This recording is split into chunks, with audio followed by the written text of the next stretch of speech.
Hello! My mic is back this time around. Look how cute it is. I thought I would whip it out today because I wanted today to be a little bit more intimate since we're talking about books, which, based on the books that I've read this month, is very fitting.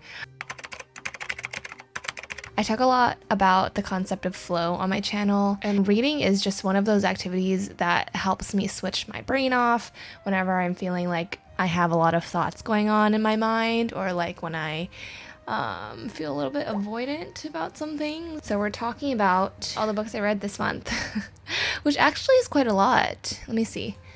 I read 7 books this month. Which, okay, as you can tell by the title, half of them are just complete smut, and like, we're gonna get to that at the second half of this video. So we're gonna start off with books I think everyone could read. So this book was actually a book my best friend Alexia and I picked for our book club, our 2-woman book club. Basically, we choose a book to read every month, and it's kind of like our way of keeping in touch. It's like our excuse to jump on a Zoom call for 3 hours every month. Oh my, we're in the same place. 165? 163! And just to like make time for each other. But anyways, this month we chose Midnight Library. We've seen it a lot, and I just like felt like a fiction novel. The book we read before this was, oh my god, what was it? Nonviolent Communication. Basically, it was like a textbook. Like a short form textbook about how to communicate better in order to strengthen your relationships, etc. So that one kind of needed a bit more brain power. We love this one. I read it in like 1.5 days, and I think Alexia also read it in like 2 days or so. But it was just such an easy read, and also the character Nora is just so relatable in a lot of ways, especially during the last year. In summary, without any spoilers, it's about this character Nora who finds herself not wanting to live anymore. I don't know why I'm laughing. I think I'm laughing because like I know the story and like how much she progresses. I just like fell in love with her character. It talks about how she tries to end her life and she finds herself in this middle place, and it's called the Midnight Library. And in this library there's like tons of books, and each book is basically a version of her life if she had made a different decision in any aspect. So it kind of touches on like parallel universes and like how your life has infinite possibilities, and there might be versions of you outside of this reality you're living in. I just thought it was super interesting basis for like a novel, and I did not expect it to go that direction at all when I first started reading. So there's this one part in the book that just, I read it so many times. I have it highlighted because it's just, I don't know, it just struck me so hard. I think it is easy to imagine there are easier paths, but maybe there are no easy paths. There are just paths. In one life, I might be married. In another, I might be working in a shop. I might have said yes to this cute guy who asked me out for a coffee. In another, I might be researching glaciers in the Arctic Circle. In another, I might be an Olympic swimming champion. Who knows? Every second of every day, we are entering a new universe. And we spend so much time wishing our lives were different, comparing ourselves to other people and to other versions of ourselves, when really most lives contain degrees of good and degrees of bad. Ooh. So really recommend this if you want to dive into something that's an easy read, but is also really inspiring. The second book I read this month was through Audible, and it's called Untamed. I saw this book literally everywhere. Like every influencer or celebrity, white celebrity, had this on their Insta story or like was raving about it and talking about it, and Alexia was talking about it. So I was like, okay, I don't think I'm gonna enjoy it that much, so I'm just gonna read it on my commutes or like on the train through my AirPods. And honestly, I was spot on. Didn't enjoy it that much, but there definitely was some golden nuggets in there. I don't think I would have finished the book if I was reading it like the actual book. but it just kept me entertained enough for me to like finish the whole book.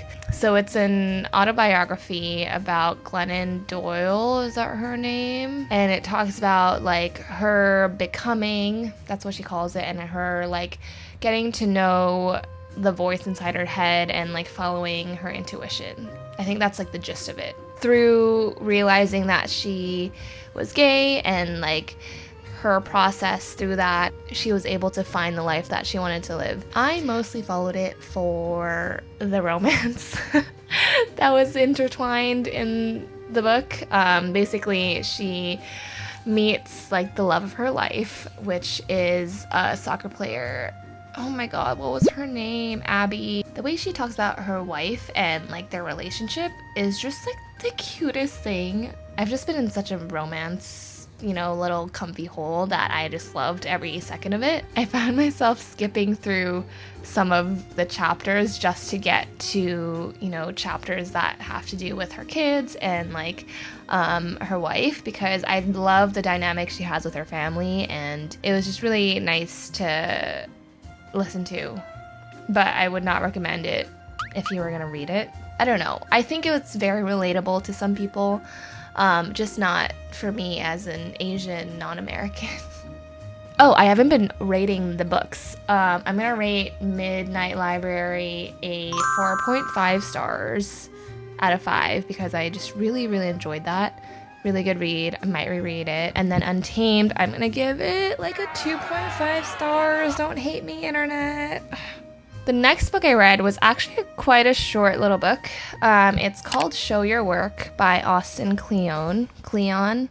And I heard of this book multiple times from Ali Abdaal. Most of my productivity content is literally from Ali Abdaal, and I'm obsessed. There are 2 flies on this windowsill, and I've just been casually chit-chatting away next to them. Gross.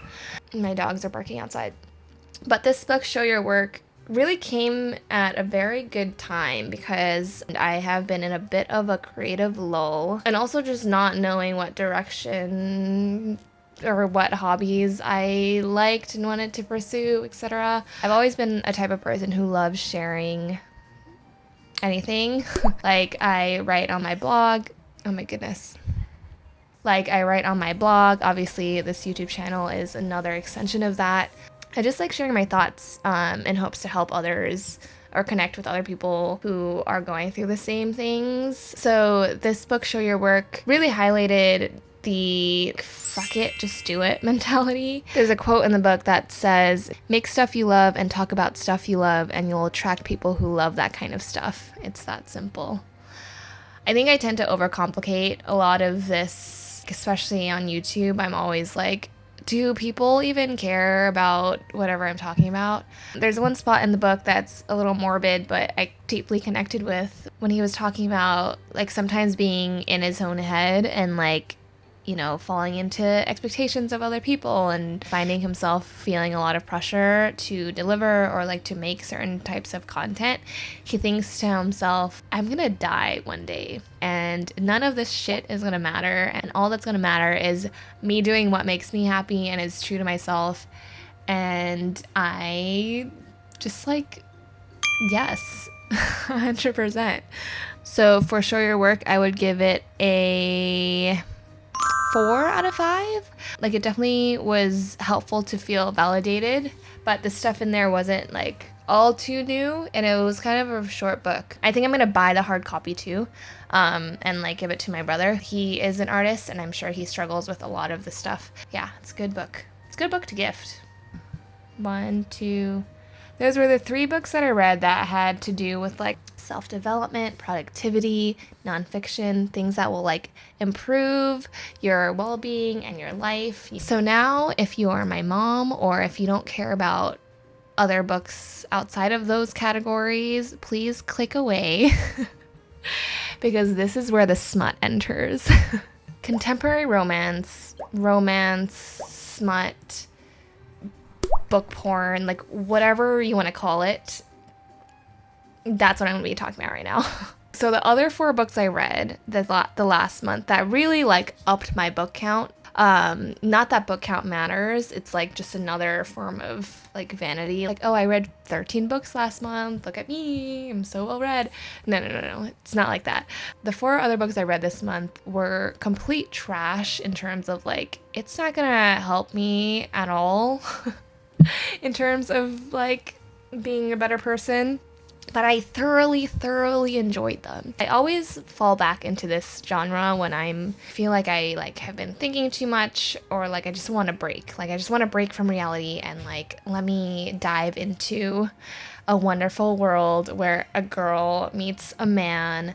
And okay, so the first book I read is called Six of Crows. It's been a while since I picked up one of these books, and let me tell you, I forgot how amazing and like how obsessed I am. So the Six of Crows is about like a gang of outcasts, I want to say. Kaz is the leader of this group. He like built his own little empire in like the slums of this fictional city, this fantasy city. I'm so bad at book reviews. But all you need to know is I love books like these that feature like a badass female character who like doesn't need pampering, but like also is seen by the male lead. There's so many of these books that are like the girl swooning over the dude, and then half the time I'm like, dude, come on, like he's an asshole. Please leave. But like books like this, like Six of Crows, she has proven herself as an integral part of this team that they have, and he recognizes that and doesn't treat her any different, but also is like in love with her. And like throughout the book arc, they just like, it's just slow, steamy romance that has a really great plot behind it.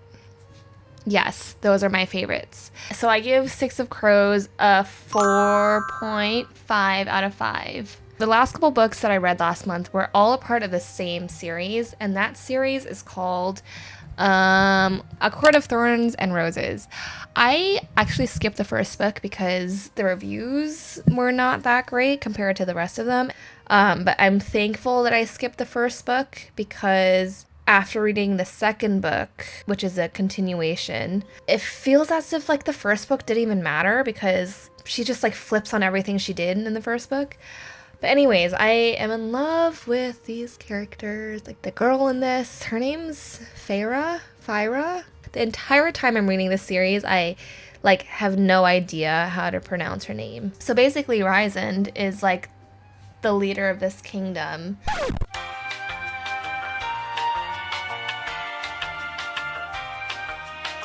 Another thing about this is in the book, Rysand and what's her face, Feyre, they can like talk to each other in their minds because they are like linked by some powerful magical force. So they're linked, and they like can like talk to each other at any time. And it's the cutest thing, because if she's in a dangerous situation, like he'll sense her feelings and then he'll just like be right there.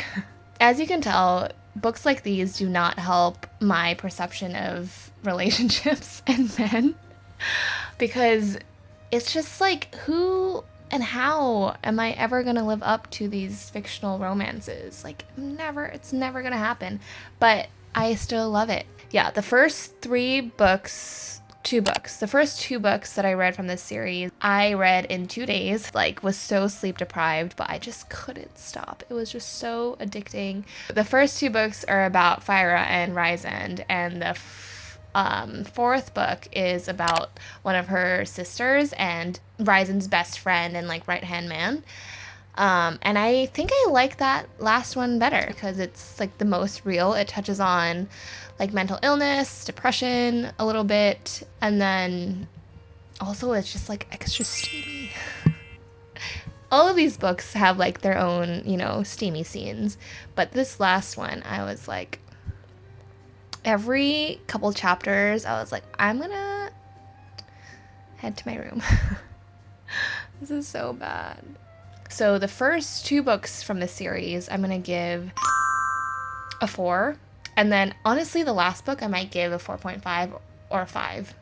4.8. I'm gonna give a 4.8. That's fair. Okay, cool. I'm running out of battery. I just wanted somewhere to rant about this stuff. Let me know if you have any book recommendations for me. Let me know if you've read any of these books and if you enjoy them as well, because that's always interesting. If I really like a book that someone else hates or vice versa, like I'm always interested in why.